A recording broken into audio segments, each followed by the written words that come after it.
Well, this channel is dead. I need a good clickbaity video to revive it. I got it. Yo, Mr. White, someone's at the door. Bitch, who is it? Hello, Heisenberg.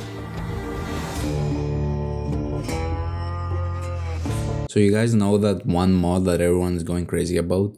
You know, the one that recently added trains? Yeah, well, we're not here for that because trains are lame. Fuck. We're here for Breaking Bad. Everybody loves Breaking Bad. Well, I recently found out that there is an add-on for the Create mod that allows you to craft blue meth. So I survived 100 days of Minecraft Hardcore with it installed. My goal was to fully automate the production of blue meth and sell it to villagers to become rich. But first, I need to dress appropriately. Now I have the perfect skin for this video. So thanks to a player for making the skin, and without further ado, I survived 100 days in Minecraft Hardcore Breaking Bad, and this is what happened. Day 1, I spawned on top of a tree in a snowy taiga biome, so I ploughed my way down to the ground, crafted some basic tools, and gathered some food. Classic day 1 stuff. I soon found myself on top of a mountain and spotted some iron. I decided to set up camp on this flat area by the frozen lake. I planted some sugarcane for a real quick farm, before using my iron to craft a pickaxe and the strongest iron in the game. Finally, I filled up my hunger and went to sleep to end off day 1. Day 2, I found a bunch of dipslate and tuff on the surface of a mountain, which I gathered to use to build my house. After a while, I kept exploring and hoping to find a village and... oh. Well, found one. In this village was this weird ruined portal that cut a house in half. That's the first time I'm saying, oh, free gold. After rolling everything in the village, I dumped my inventory in the chest and went to sleep. Nothing better to start off day 3 than a quick dive in the frozen water for some iron and copper. I also found some emerald ore next to my home. Oh, there's more. Nice. I also mined up a bunch of andesite because if you know about the Create mod, you probably know andesite is constantly needed. Speaking of the Create mod, I made my first water wheel which I used to power a mechanical press. With it, I pressed 3 iron seeds to craft a mechanical saw. The cool thing about the mechanical saw is that you can cut down entire trees in an instant, making deforesting sessions so much quicker. So I chopped down a bunch of trees to end off day 3. I started construction on my house. It wasn't going to be anything special, but it would keep me safe, and that's all that matters in hardcore Minecraft. I also find some ochram at the end of the day, which was a really cool block. So I decided to use it in my house. Day 5 I made the mistake of using this plate for the roof, which I did not have a lot of, so I quickly ran out. So I ran exploring in search of a big cave to mine resources in, and went on a mining trip which lasted all the way to day 7, during which I came really close to dying.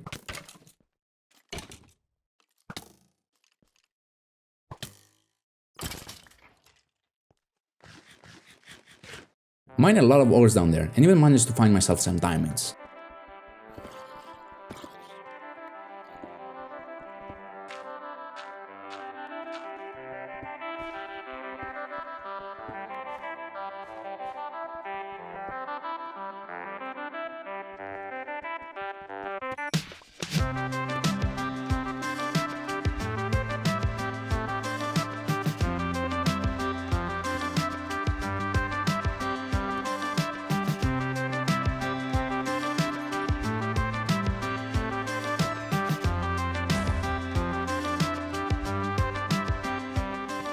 I emerged out of the depths day 7 to a pillager outpost with 0 pillagers. That's odd. Where did everybody go? The outpost was by an ocean, which was ideal because I was going to need a lot of kelp for my meth factory. After I found my way home, I chopped down the giant spruce tree that had grown to make more chests and dumped my inventory. I finished the roof of my house and then crafted a brand new shiny diamond pickaxe and some armor. Day 8 I went and visited the nearby village to grab some obsidian from the ruined portal. I also spotted a cave next to the village which I jumped into without a second thought. I found a singular diamond.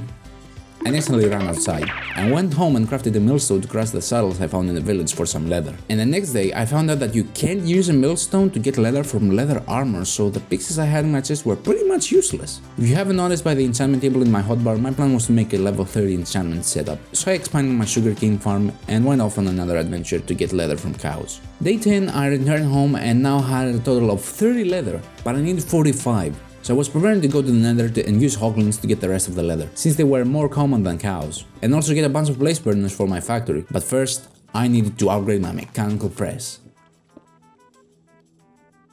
Okay, now that that's done, I crafted a shield, pressed down some iron, made a farm because I was low on food, and jumped straight into the Nether, and then I almost died immediately.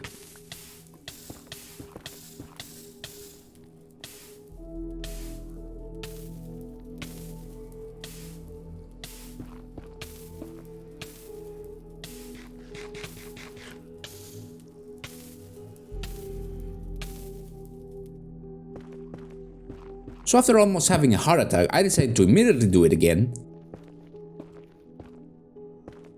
Luckily, I quickly realized that I had no gold armor, so went back home and made some. I also pressed down some more iron seeds for more blaze burners. I very carefully traversed the Nether landscape, killing any hoglings that I found, and also caught a piglin dancing. I also found a bastion which I decided not to raid. Well, I did try tackling from the top, but this happened. Yeah, I wasn't having any of that. So I kept exploring after a while and finally discovered a Nether fortress which had the final thing I needed from the Nether. Blazes for my blaze burners. So I bridged over and ran straight for the spawner.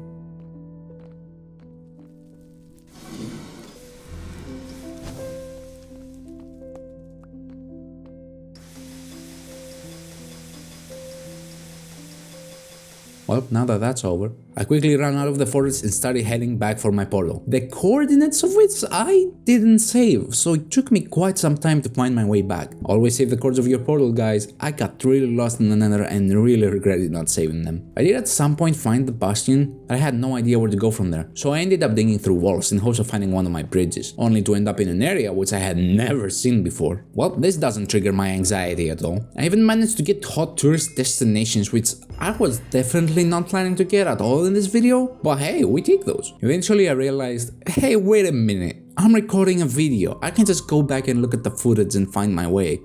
So I did, and almost immediately found my portal. I came out of my portal day 14 and still didn't have enough leather for my enchantment setup, so I immediately went off to hunt cows. I had had enough of the Nether for a while after that. After getting enough leather and heading home, I didn't have enough paper. So I harvested my sugarcane, crafted a windmill, and went to sleep. Day 15 I decided to sacrifice some of my leather to make a lectern, because I was going to use a villager to get a mending book. I ran to the village, saw a villager who was willingly staying in the corner over for me to trap, so I made him a fletcher, planted some sugarcane and saplings to grow while I'm there, and brought over a villager to turn into a librarian. Day 16 I performed everyone's favorite pastime in Minecraft, breaking the same lectern over and over until a villager offers me bending. I had to pass up on some good trades, but eventually got my mending book, thanked this villager by crouching repeatedly in front of him, and brought over a new villager. You see, I thought that to make blue meth I needed a special plant called the ephedra, which was only obtainable from farmers.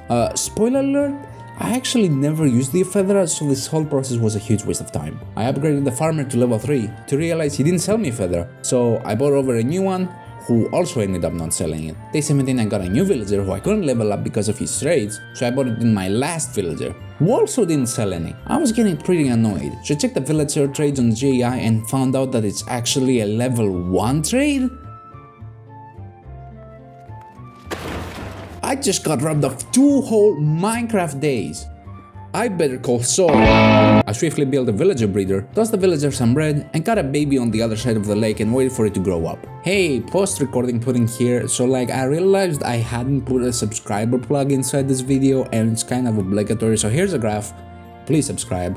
Okay, have fun, bye. In the meantime, I realized that there was one last villager roaming around, so I got him in with the others and decided I would make this one an armorer to get some diamond armor. Leveling up armorers is more expensive than farmers though, so I had to go to the nearby forest to collect some wood. Eventually, the baby villager grew up, so I decided to focus on him for a little bit. I had to break his composter a few times, but he did eventually sell me the ephedra, and I was so happy about it. I decided to stick around for a bit to upgrade my armor, and also went out to gather some leather too. Finally, I had him selling diamond armor, so I bought some. Trust me, this may look fast because of the way I edited it, but it took a really long time. So much that on day 24, I no longer care about the diamond armor and decided I had enough of villager. So I ran back home, I crashed my feather into seeds, finally made my 15 bookshelves, and went to sleep.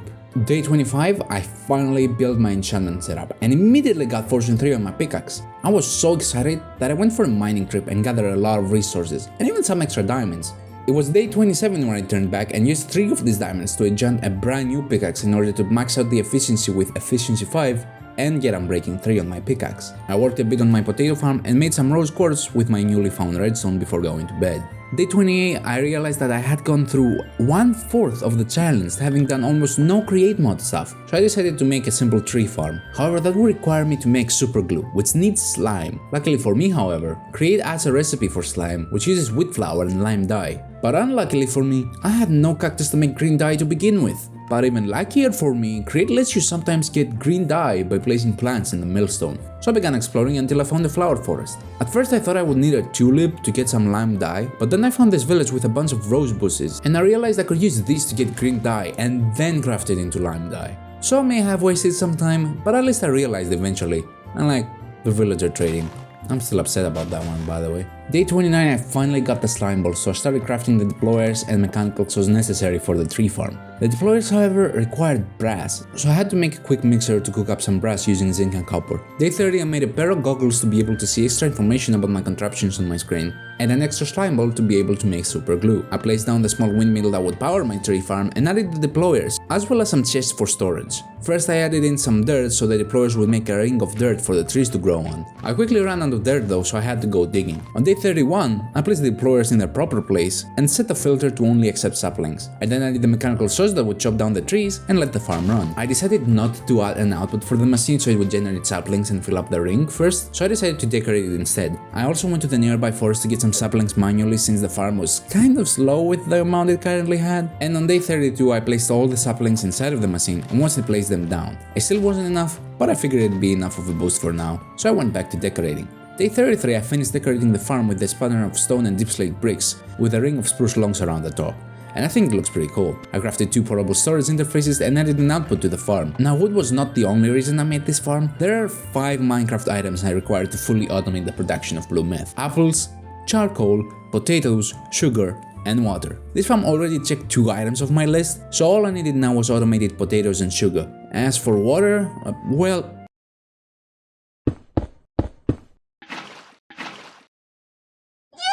that being said, I immediately got working on automated sugarcane all the way till the morning of day 34. Day 34, I crafted a bunch of mechanical harvesters to collect my sugarcane. At first I wanted to harvest them using another windmill, but I realized that would not work after I made the farm in a rectangular shape. I decided to use a minecart to move back and forth instead, and bring them back to a vanilla card unloader. It's not very great, but it gets the job done. I then learned that card assemblers don't work on hopper minecarts, but that problem was easily solvable with a chest minecart. I set the contraption to never turn around, set it off, and the farm was finally finished. Day 36 was the day I started working on the final farm before getting to work on the meth lab. I decided to use a windmill to power it, which meant I would have to move the farm since it was too close to my house, which took all of day 36. But day 37, after struggling to make a circle of dirt, I started planting down the potatoes and decorating the farm. Day 38, I was back at the village trading, this time using the tons of food that my farm had gathered over time, until I was finally fully dripped out.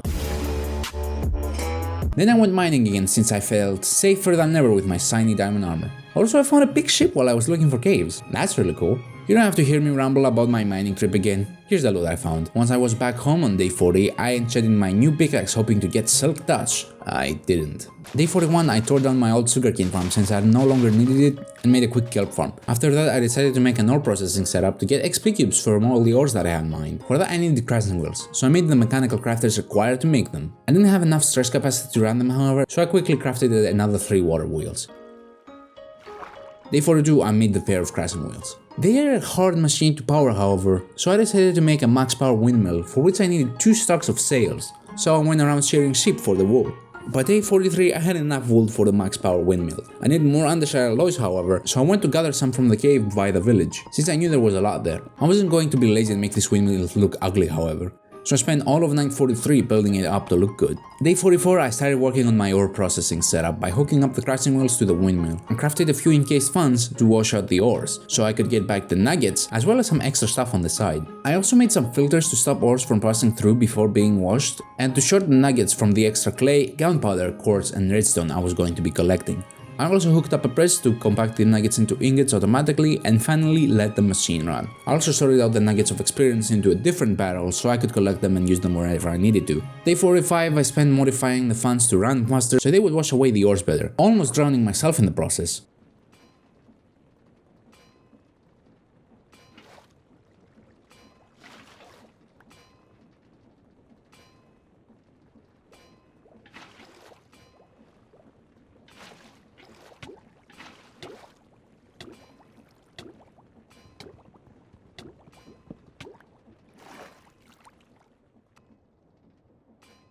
I wasn't panicking, you're panicking. Day 46 was just spent making some minor tweaks to the machine. When it got dark, I decided I would start working on my underground meth lab, starting with the entrance. I wanted to use create sequenced gear shift to make a secret staircase. This took a long time. I had never used the sequence gear shifts before, so I didn't know what I was doing. This went on all the way till day 50 and it all got really messy. At some point I had some pistons push stairs into place, not knowing that the sequenced gear shift actually had an option for pistons. Eventually I found out, however, and my problem was immediately solved. I hooked up everything to a button that wasn't really that secret, but didn't have enough patience to do anything more secret at that point. By day 50 I was finally finished and ready to start building my meth lab. I changed the stair from ochre to dip slate and extended the staircase before enjoying my staircase one more time and going to sleep. Day 51 I went looking for some dripstone and this great decorative block called crimsite and also copper.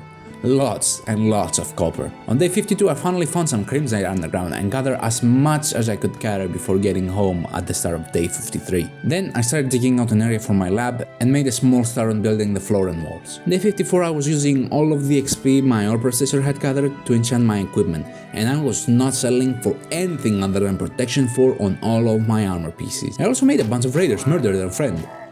That was funny. I finished enchanting at the end of day 54 and even got silk touch on my second pickaxe.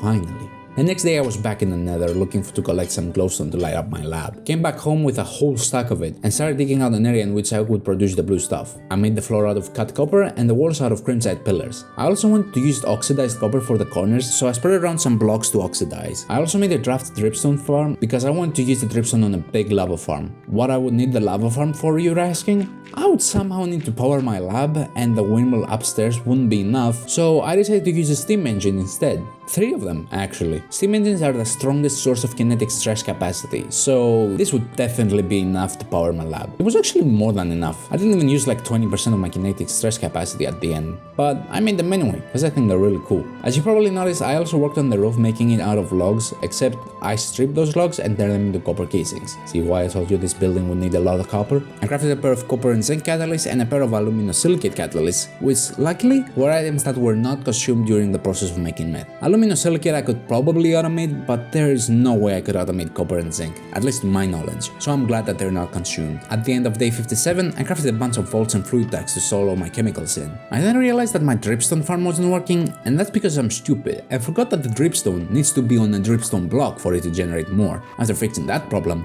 I started working on a new room that would house my steam engines. I also expanded the dripstone farm and started working on a lava farm. I placed down a stack of cauldrons on top of a bunch of pumps to drain the lava with, and I then temporarily took power from the windmill to power up the pumps. I set up a fluid tank to hold the lava and directed all the pipes into it. I made the floor out of smooth stone and a ceiling out of stone bricks. All I had to do now was wait for the dripstone to grow, so I did the Minecraft equivalent of watching paint dry.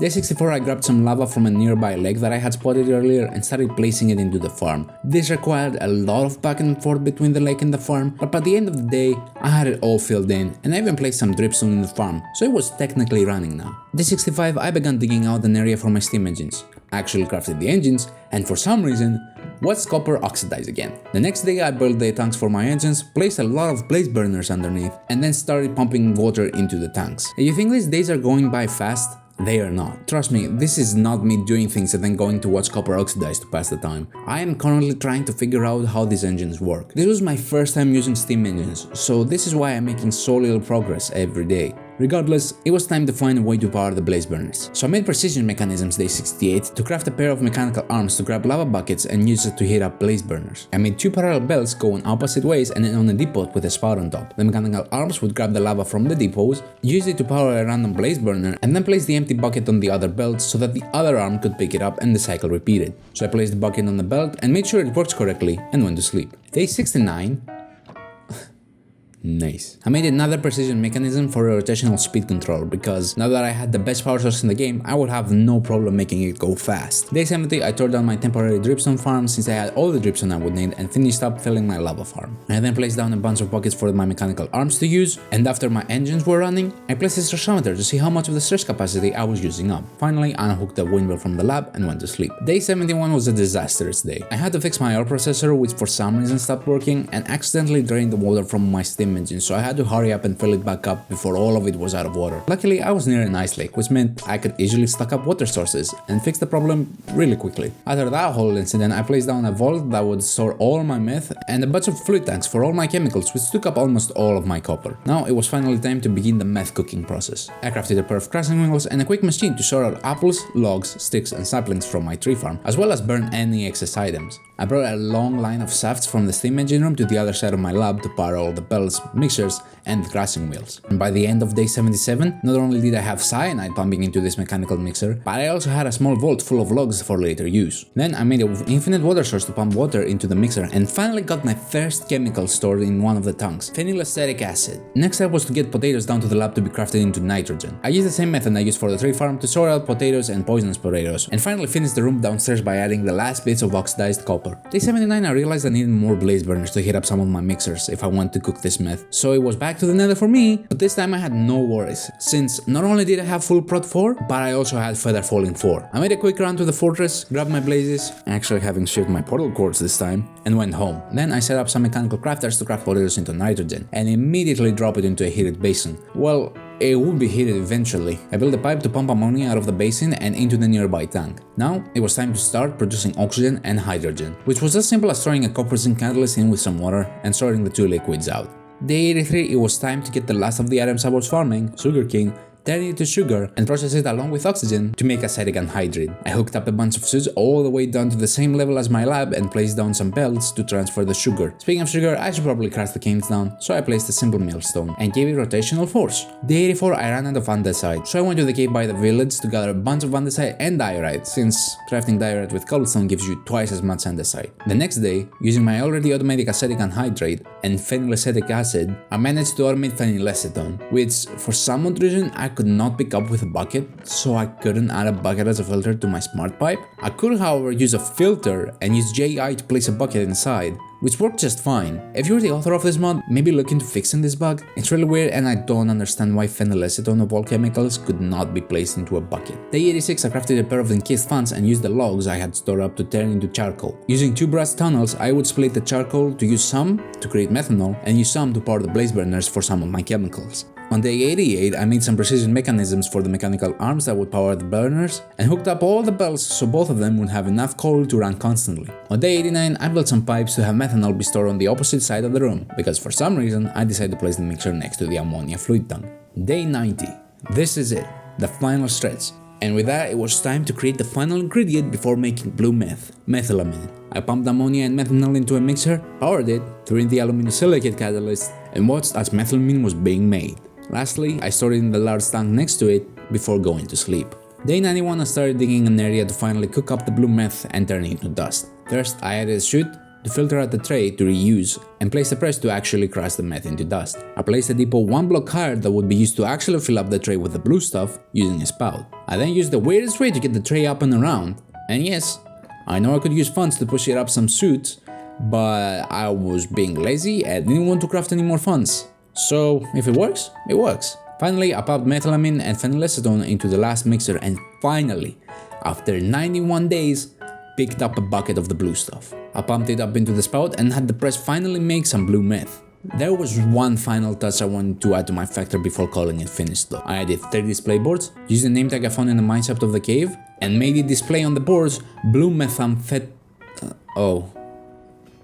Never mind then. I then crafted a display link and the content observer, set it to look for blue meth inside the vault, and made it display it on the board, so now I knew exactly how much blue meth I had stored up inside this vault. Finally, I placed down an output depot, started removing all of the items I had stored down in the lab upstairs, and lastly, upgraded the funnel of the output depot to output entire stacks of meth instead of just one by one. On day 94, having accomplished my goal of fully automating the production of blue meth, I had around 6 days to kill. So I made my pickaxes and went netherite mining all the way till day 96. I carefully dug down all the way to Y level 15 and started strip mining until I found any ancient debris or quartz that I could mine to mend up my pickaxe so I could mine infinitely. Or until I got bored, whichever comes first. Can you guess which came first? Yeah, that's right, I got bored. But I did manage to get 16 whole ancient debris before I was done. Day 97, using my 16 ancient debris, I made 4 netherite ingots which I used to firstly upgrade my pickaxes and then my helmet. If you're wondering why my helmet and not my chestplate or sword, I have a very good reason. But first, let's enchant it. I was trying to get protection 4 and Unbreaking 3. At some point I ran out of XP and got stuck on 29 levels however, so I kinda left some potatoes to cook for XP while I took on a different task. I looked through JI to see what item looked the most like a pizza, and I finally decided to go with a blaze cake. But first I needed an egg. So I hung around with the chicken for a while. Oh, someone caused some damage here. I wonder who did this. Couldn't be me. I went home, grabbed some potatoes and got on level 30, and finally got Prot 4 Unbreaking 3 on my helmet. And I named it The Danger. Now I am truly Heisenberg. I quickly ran down to my lava farm to finish my blaze cake, renamed it Pizza, and crafted an item frame to place it down. Now where was I going to place it? On the roof. Now that is a certified Breaking Bad classic. Speaking of wireframes, I decided to add a placard down to my lab to display some meth above the outpost depot. Now this whole time I've had a whole netherite ingot lying around in my pocket, so I decided to use it for the ultimate flex, to make a hole.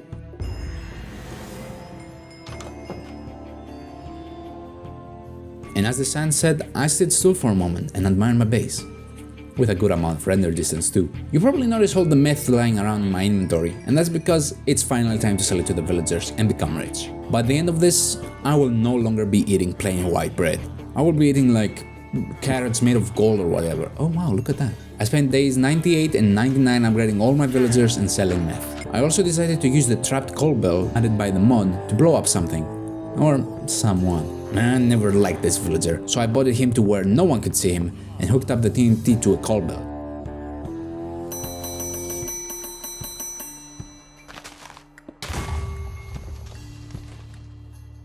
Well, that didn't work. Day 100. I decided to have another go at blowing up people using bells. Oh hey, look who it is! It's the feather guy I lost a bunch of days for! I'll call that good enough. I'd say that the last thing I would do on this world would be to name a villager, the one that has helped me the most throughout this journey, and I gave him a name that was really fitting. Jesse. So I set him free, unlike the rest of you junkies. I went back home, had a final look around my lab, seeing everything work and appreciating what a fun journey this was, excluding the feather guy. But we don't talk about him. I watched as the sky turned dark from the roof of my house, and as I went to sleep, that was how I survived 100 days in Minecraft Hardcore Breaking Bad.